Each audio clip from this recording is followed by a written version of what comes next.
Welcome to another special edition of Dungeons and Social Distancing with Nerdarchy. Today we bend time and space as we discuss spells from Explorer's Guide to Wildemount.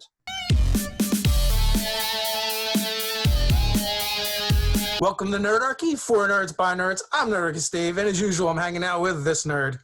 Nerdarchy Ted. Allow those graviturgy waves to pull you to that subscribe button to keep that D&D content flowing. If you attune to that notification bell, you won't need chronergy magic to travel back in time to see those Nerdarchy videos. So first of all, you may notice if you're a regular Nerdarchy subscriber or you've watched our videos in the past, we're doing things a little bit different than we normally do. With the coronavirus pandemic going on, we decided to observe social distancing. Even though me and Ted are technically related and we are family, we don't live in the same households. And also my wife, Ted's sister, is autoimmune compromised. So we just wanted to keep things as safe as possible and also try to lead by example. And hopefully everyone else is following the guidelines as well and everyone is staying safe out there. With that, we're going to get into our normal content in a slightly different format. Hopefully it's still equally enjoyable. Thanks for bearing with us during these times. Everyone's doing the best that they can.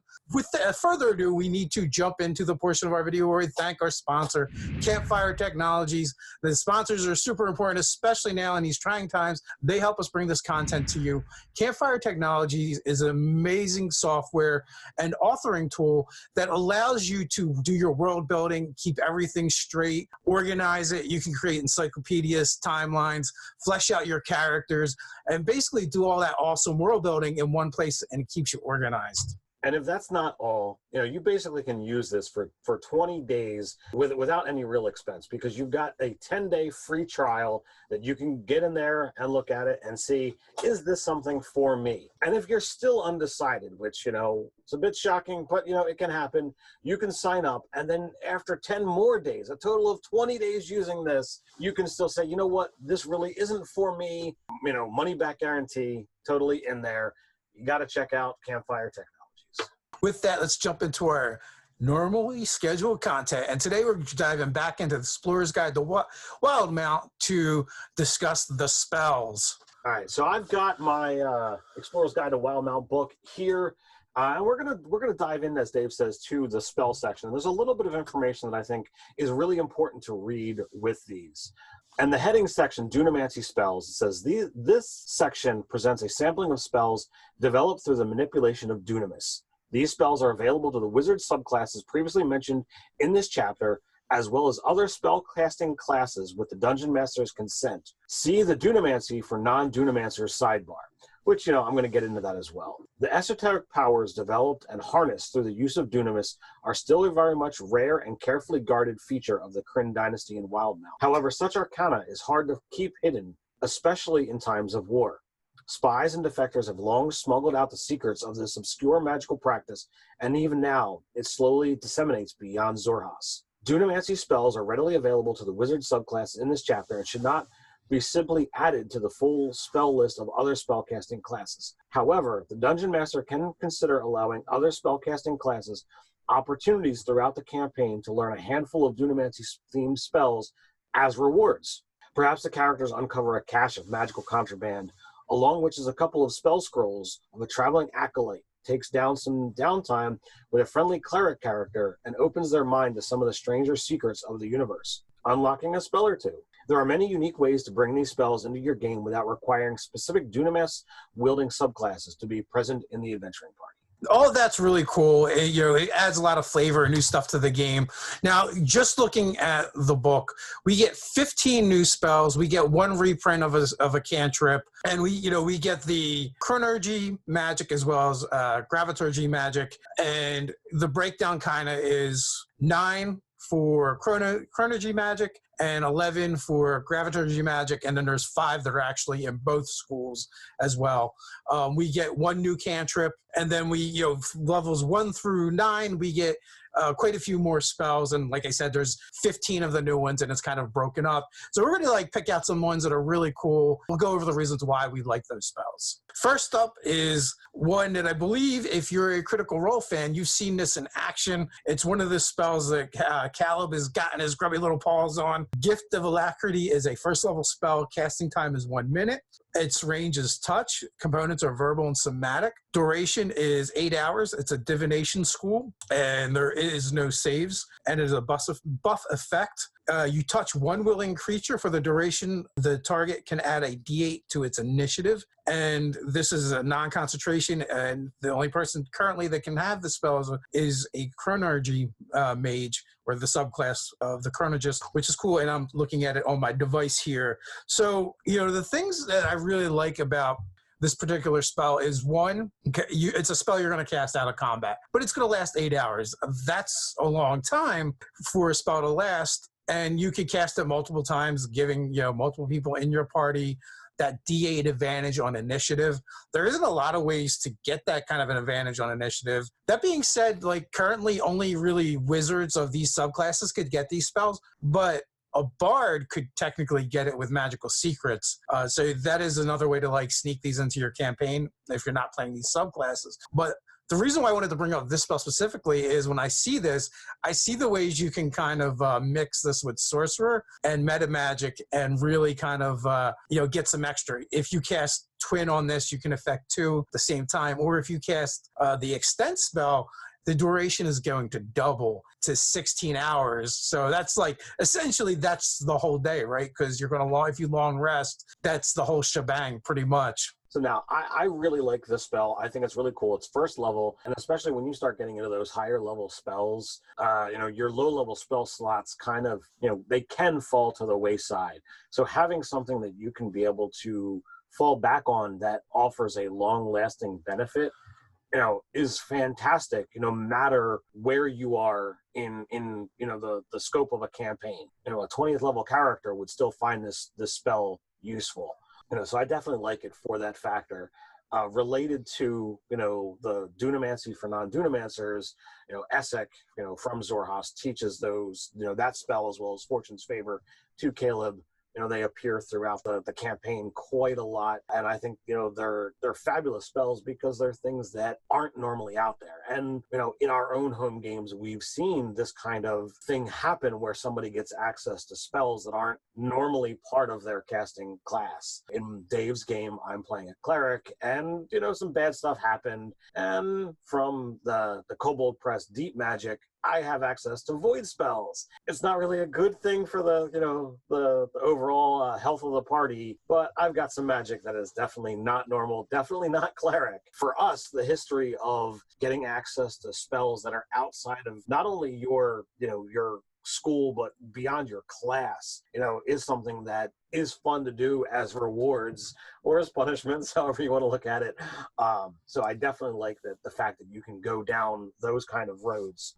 I'm going to be looking at a 5th level spell, Temporal Shunt. So this is a transmutation spell. Casting time is 1 reaction, specifically taken when a creature you can see makes an attack roll or starts to cast a spell. Range is 120 feet. Verbal, somatic are your components, and the duration is 1 round. You target the triggering creature, which must succeed on a Wisdom saving throw or vanish, being thrown to another point in time and causing the attack to miss or the spell to be wasted. At the start of its turn, the target reappears where it was or in the closest unoccupied space. The target doesn't remember you casting the spell or even being affected by it. When you cast the spell using a spell slot of 6th or higher, you get target 1 additional creature for each spell slot above 5th. All targets must be within 30 feet of each other. So you have a much more powerful counter spell, as well as, a disruption of an attack that causes them to lose essentially their turn. They get removed from essentially existence for the intervening time. So this would allow you to set up, especially if you're targeting one dude and it's just a single party versus one, you have a whole round of stabilization, healing, whatever it is that you need to do, without any risk of threat.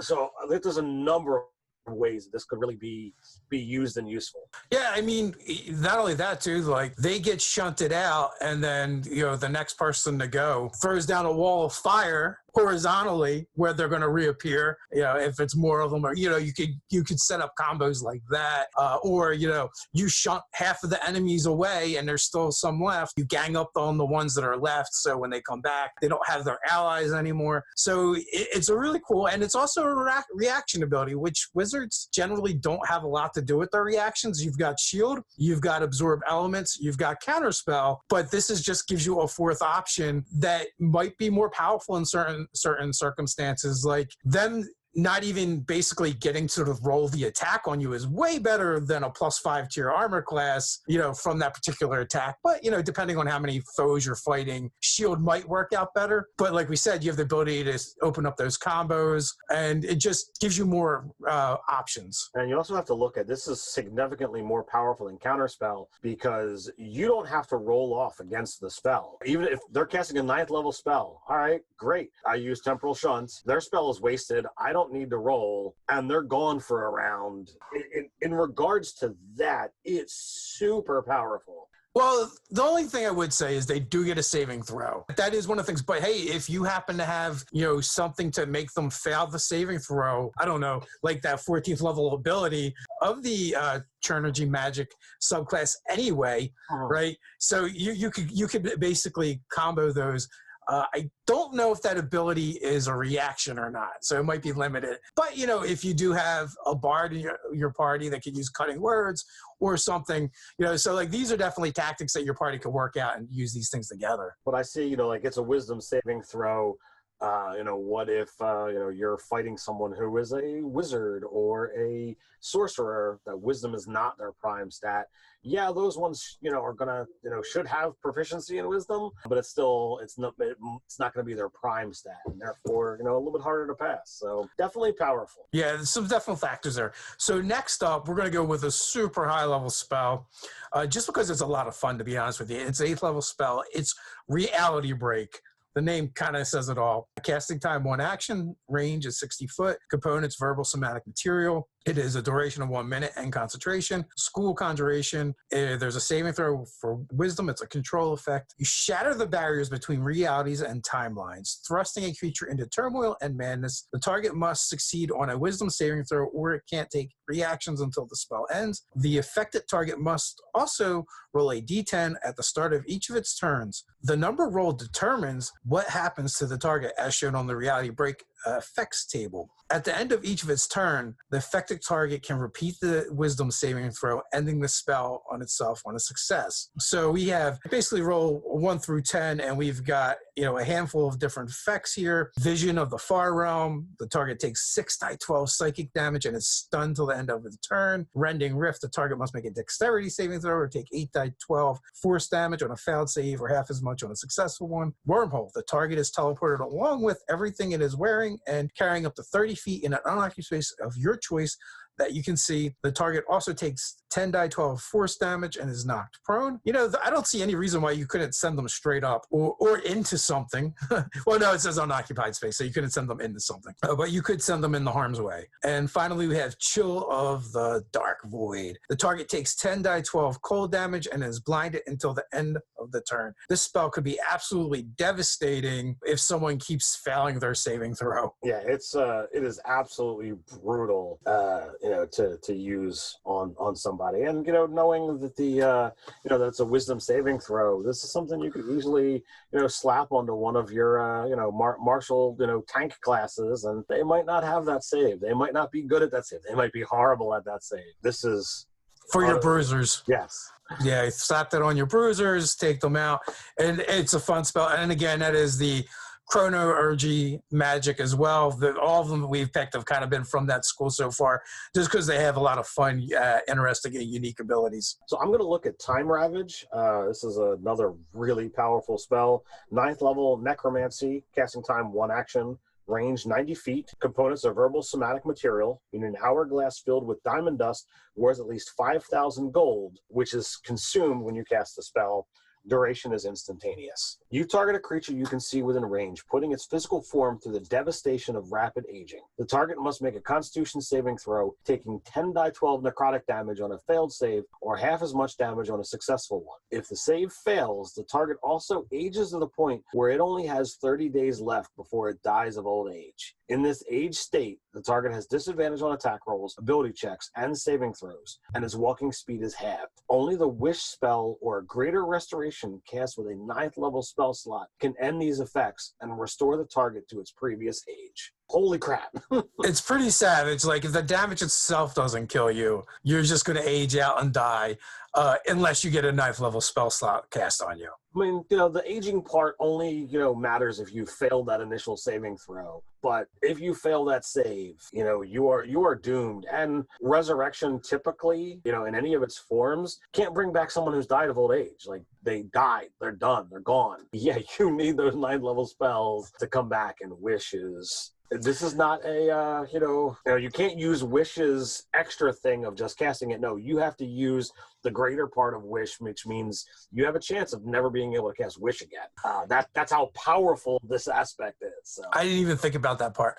Although it is really expensive if you really to cast it on someone. So there's that mitigating factor. But by 9th level, you should have that without a problem. So it's just a vicious spell. Now, kind of like speaking generically, because all these were the Chronergy spells, the Graviturgy spells are really cool in the sense that most of them are damage plus control effects. And we have a list of them here.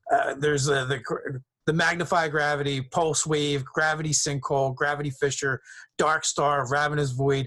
And these are equally vicious. A lot of them do tons of damage and have a control effect that gets stacked on top of it. Now, we didn't mention this, but we probably should. Dunamancy spells are more powerful than other types of magic. It's intentional. They're supposed to be that way. It's not easy to learn it. There's only the 2 subclasses, and technically they can't cross over, but it should be super rare that a regular wizard can get these spells and put them in their spell book. It's almost like it's like getting a magic item. Yes, so like you really have to treat these as a reward, and you're not supposed to be getting access to all of them. You get a sampling, even in Critical Role. Calum's got 2 of them. They're pretty potent. They're powerful. He uses them regularly because they are more powerful than some of the other spells. And it's great. Now there are a number of things that you could wind up doing with these as a GM. And when the players see that there are more powerful spells out there, let them react. See if there's something that they can do to try and get access to to something as well. We've definitely got some thoughts as to, or at least I have some thoughts as to how these spells might go into our world and into our games. Question is do you guys have thoughts and feelings on that? If you enjoyed this Explorer's Guide to Wildemount video, you can check out our video on classes. Another place to find new D&D spells is over on the Nerdarchy Patreon, where every month we create 5e products for players and DMs alike. But that's not all. We do weekly live chats with our patrons, monthly giveaways that our patrons are automatically entered in, and more. So until next time, stay nerdy.